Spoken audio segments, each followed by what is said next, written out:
If you watched our first video on this, the one that showed 10 hybrid SUVs collapsing in value across the Australian market, you already know how this works. The dealer already knows the resale numbers, the brochure does not mention them, and the buyers who get hurt did not do anything wrong. They just did not have the information in time. This is part 2. 10 more hybrid and plug-in hybrid SUVs, completely different models from the first video that the Australian used market has quietly turned against. Some of these will surprise you. Premium European badges. A brand new luxury PHEV from a brand you would not expect. A Japanese hybrid caught in the middle of a brand collapse we covered in detail just weeks ago. We tracked the depreciation data, the Australian pricing, and the real owner reports. Here is the updated list. Car 1. The Volvo XC60 plug-in hybrid badged recharge until 2025, now simply T6 or T8 under Volvo's new naming structure.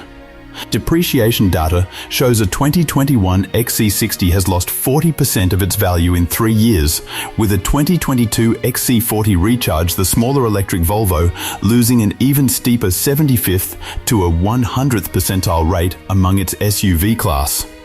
The XC60 PHEV launches in Australia north of $90,000 in T8 specification, 3 to 5 years later. Owners are looking at retained values in the high 40 to low 50% range. The XC60 is a genuinely well-built car with excellent safety credentials. Volvo's reputation in that category is earned. But Australian buyers researching a used Volvo PHEV are running into the same problem we have covered with every European plug-in hybrid on this channel.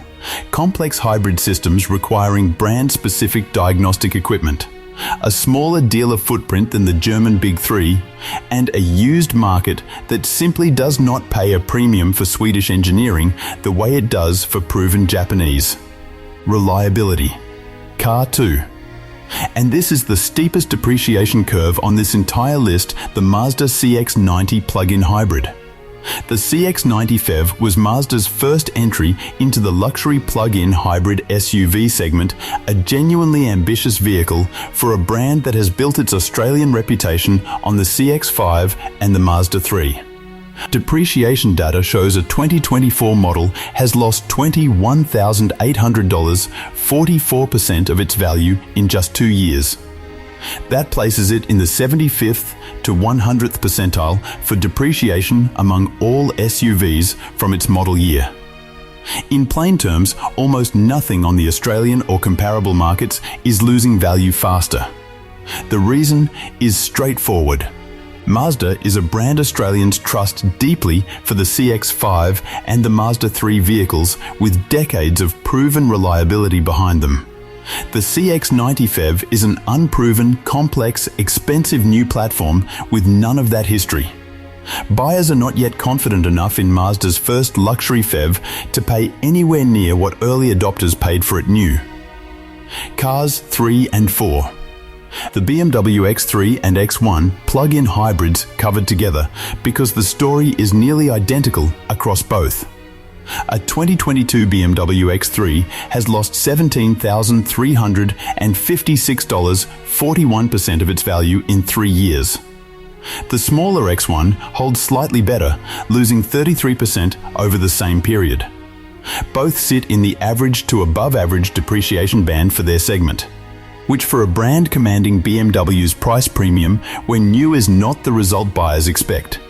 We have covered the specific mechanical risk of out-of-warranty BMWs extensively on this channel, the cooling system failures, the high-pressure fuel pump issues, the Vanos solenoid replacements running into the thousands of dollars.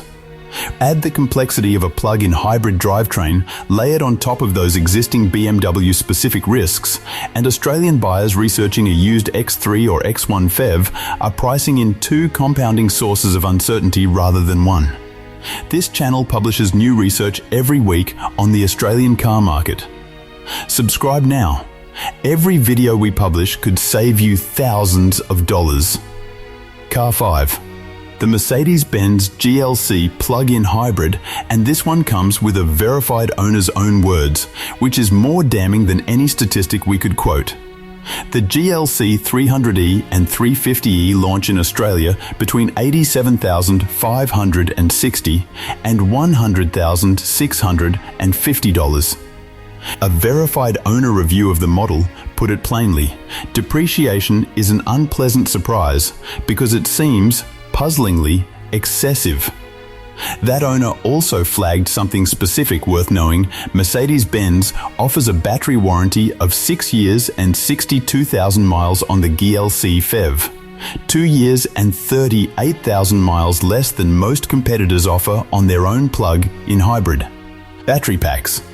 A shorter battery warranty on a vehicle already carrying premium pricing sends a clear signal to the used market about how confident the manufacturer itself is in the long-term durability of the hybrid system. Buyers read that signal. It shows up in the resale offer. Car 6. The Cupra Formentor plug-in hybrid are genuinely sharp-looking. Sharp driving Spanish performance SUV from Volkswagen Group's newest brand in Australia, priced between $51,990 and $67,990. Cupra is a young brand in this market with a dealer network that is still building out, concentrated heavily in capital cities. For a buyer in regional New South Wales, Queensland or Western Australia, servicing a Cupra means a longer drive than servicing a Volkswagen, a Toyota or a Mazda. That practical reality shows up directly in used car demand, and a thin dealer footprint is one of the most consistent depreciation accelerants we track on this channel, regardless of how good the car itself actually is to drive. Car 7. The Skoda Kodiaq plug-in hybrid, sharing the same Volkswagen Group underpinnings and the same Australian market challenge as the Cupra we just covered. Skoda has a longer history in Australia than Cupra, but it remains a niche brand by volume, competing against the RAV4, the CX-5 and the Tucson for a segment of buyers that, by and large, defaults to the established Japanese and Korean names. The Kodiaq PHEV adds plug-in hybrid complexity on top of a brand that already asks Australian buyers to step outside their comfort zone. That combination is reflected clearly in how these vehicles are priced on carsales relative to their original purchase cost. Car 8. The Nissan Qashqai e-Power, and if you watched our recent video on the 5 Japanese brands collapsing in Australia simultaneously, you already know exactly why this car has landed on this list. Nissan's Qashqai is down 78% in Australian sales through 2026. That collapse is not isolated to the petrol variant, it covers the entire model, including the e-Power hybrid version. When a manufacturer's flagship small SUV falls that far that fast, dealer support thins, marketing investment redirects elsewhere in the lineup, and used buyers researching the car find a thinner pool of recent comparable sales to benchmark a fair price against. The e-Power hybrid technology itself, where the wheels are driven purely by an electric motor while the petrol engine acts as a generator, is genuinely well engineered. But a well-engineered car attached to a collapsing brand is still a car whose resale value is exposed to that brand's broader trajectory. Car 9. The GWM Haval H6 plug-in hybrid, and the dynamic here is one we have covered before on this channel, this time applied to a different Chinese brand. GWM is one of the stronger performing Chinese brands in Australia by volume. But the pace at which GWM updates its own model range works directly against owners of earlier Haval H6 PHEV examples. A 2 or 3 year old H6 PHEV is now competing on the used market against a newer H6 generation with updated technology, longer electric range, and aggressive new car pricing from the same manufacturer. We saw this exact pattern destroy resale values for early MG ZEV owners. It is now playing out for early Haval H6 PHEV owners, as GWM continues its rapid product cycle. Car 10. And we are closing with a category rather than a single model, the electrified offerings from LDV and Deepal, 2 brands whose Australian sales volumes tell a story we have covered in detail on this channel before. Biddo's own rooftop efficiency data, presented at the Australian Automotive Dealer Association conference in March 2026, showed Deepal selling just 2 vehicles per dealer per month in Australia. Industry commentary has specifically described the LDV ET60 electric ute as uninspiring.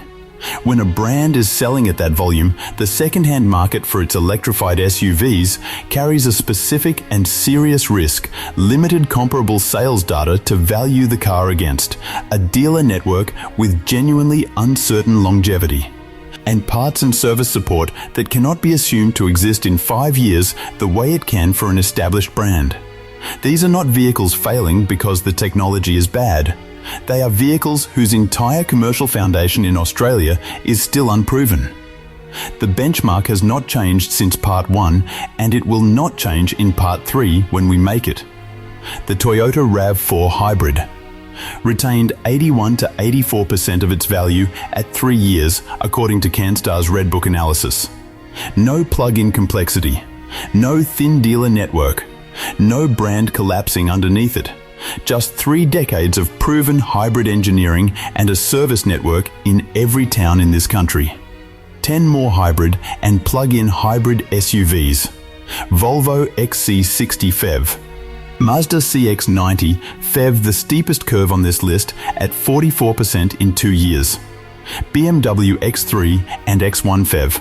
Mercedes-Benz GLC PHEV, with an owner's own words calling the depreciation puzzlingly excessive.